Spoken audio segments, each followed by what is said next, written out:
So I want you to think of what it means to be a man and to be masculine. And of course, there's a range, and people have all different kinds of forms of it. And I don't want to preach this is the only way.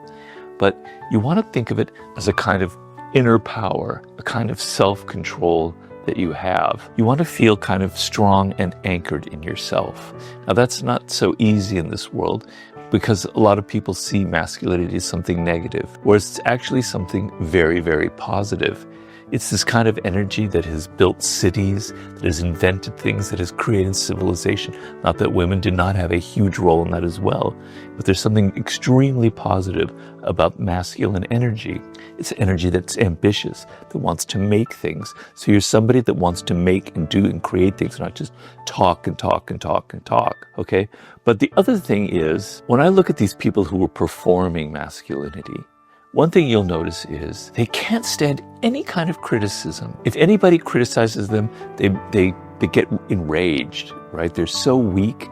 And in fact, they have to go to reach a level where they have to make sure nobody can criticize them.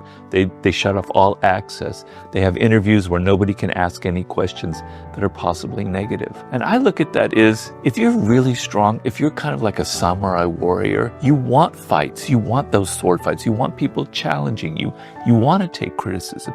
It makes you stronger. So you feel strong inside. You can take criticism. You feel confident. You feel that it's a positive, these are positive virtues. You don't have to talk a lot. You have a kind of a quiet energy, and people are drawn to that. I noticed, for instance, now this will sound kind of contradictory or not what you think. So the main thing is a sense of inner strength, a sense of security, that you don't need to prove yourself. The way that you prove yourself is not by how many women you can seduce. It's not by how big your cars are and how fast they are and how expensive they are. It's not by bragging and yelling. It's by making things. That's how you gain your confidence. That's what makes you a man. You create things, you build a business, you make things with your hands, you write a book, you do something, you're productive, and you make things. Because for hundreds of thousands of years, that's what made men who they are, building things, creating things with their hands. I hope I've spelled it out. These are kind of what I consider to be male masculine virtues. And I think that's very important in this day and age to kind of promote those kind of values.